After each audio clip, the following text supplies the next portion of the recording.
Hey everybody, Dave Giltner with Turning Science. I help scientists and engineers design and build rewarding careers in industry. The topic for today's video is how do you answer that common question, so what do you do? Now to a lot of people this feels like an invitation to small talk, and that's something a lot of us scientists and engineers really aren't very comfortable with. But I want to help you see it as an opportunity to have a much more productive conversation.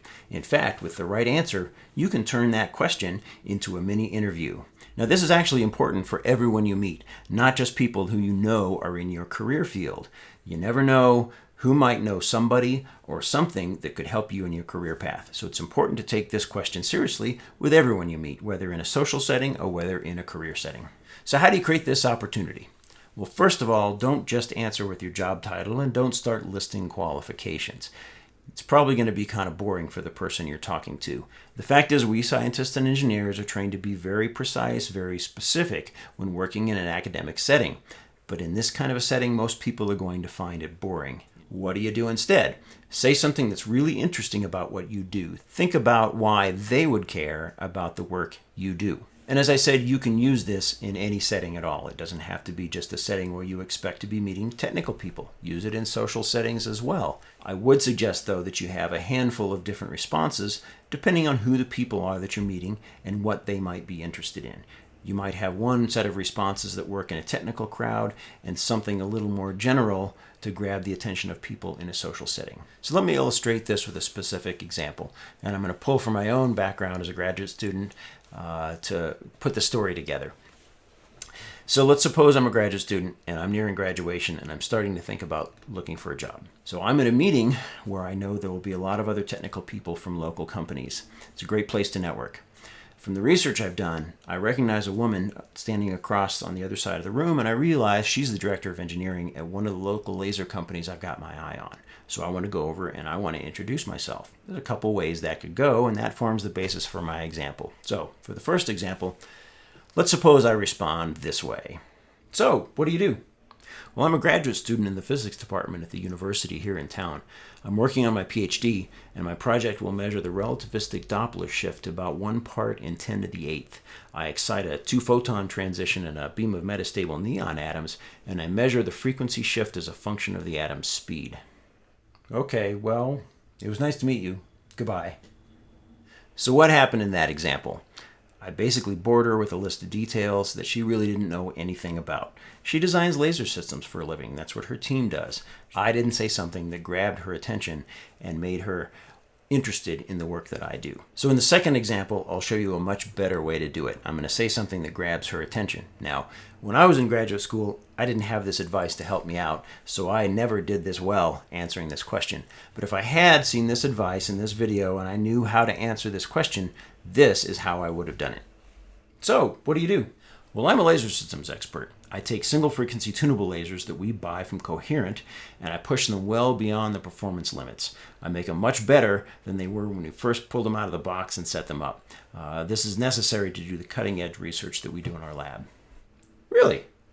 Coherent makes some pretty impressive lasers. I've used them myself, and you make them even better? So what do you do to improve on their product?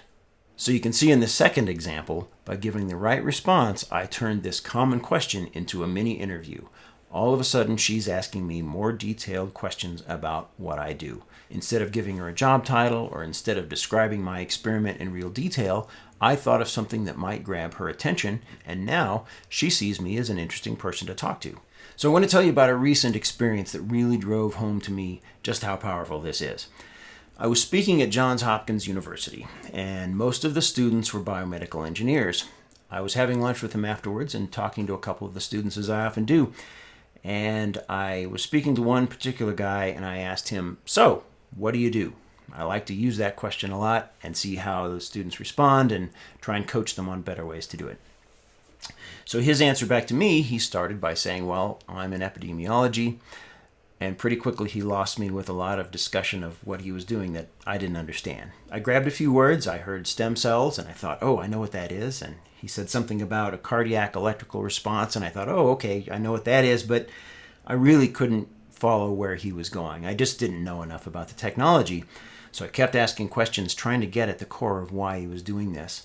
And finally he said, well, we're doing this research because we hope that someday we can actually use the stem cells and grow an artificial heart out of tissue rather than replacing somebody's heart with a mechanical one. And I said, wow, that is so cool. That's what you should lead with. When somebody asks you, what do? Say something like, I'm doing research that should someday lead to growing an artificial heart out of tissue. Everyone will understand that, and they'll know exactly why you do what you do, that you should lead with that. And I thought it was so exciting. I could tell he was uncomfortable with that response. And he said, yeah, but that's not really what I do. We won't be growing the heart here in this lab, and that's so far off. It could be 10 or 20 years. And I said, that's fine. You're not lying. You're not making anything up. All you're really saying is this is why you do what you do. Once you've grabbed somebody, you tell them all the detail they want or all they want to know, but they understand what's the purpose behind your research. It grabs them, it grabs their attention, and it is so much more interesting to people than just starting with, I'm in epidemiology, and starting with a bunch of jargon. So don't worry about being too precise. Worry instead about why other people might care about the work you do. This is a really valuable technique. I still use it all the time. In fact, I used it just recently and had a really great success. I'd like to tell you that story. I was in a group that was reviewing grants that the state I live in give to small companies to help them develop technology. So we were all sitting around the table talking, chatting with each other before the meeting actually started, and I decided to start a conversation with the guy who was sitting to my right because I didn't know him. Now I started the conversation by asking, so what do you do? Because I figured if I did that, he was likely to ask me the question back. And sure enough, after a few minutes of talking about what he did, he turned to me and said, so what do you do? And I was ready with my answer. Now, I didn't know what everybody in the room did, what their expertise was, but I did know that it was largely a technical crowd. At the same time, I was wanting to build my coaching business, my career coaching business, so I thought that would be a good thing to lead with. I said, well, I work with scientists and engineers to help them design and build rewarding careers in industry. I'm a physicist by training, and I remember the struggle that I had to get out of academia and to actually figure out how to get a job and build a career in industry. There was a lot that I had to learn, so now I use my experience to help people who are starting their careers do that themselves. His immediate response was, I should have you talk to my son. He's a physicist, and he's going through that same struggle right now. Tell me more about what you do. And instantly, I was in a mini interview. He had decided I was worth talking to and wanted to know more. And incidentally, I did end up working with his son, and his son recently got a job that he's really excited about. But it all started with me being prepared to answer that oh so common question, so what do you do? Well, I hope you've enjoyed this video, and I really hope you will put some time into planning how you will respond to this question the next time you hear it. Believe me, with the right response, you can really make yourself stand out. And this is important whether you're looking for a job or whether you're just looking to meet new people and build your network. If you like this video, please share it with your friends and colleagues. Also, please visit us at TurningScience.com and sign up for our email list. You'll start getting updates every time I post new career planning tools and advice, and it's completely free. Thanks for watching. Now let's get out there and turn science into things people need.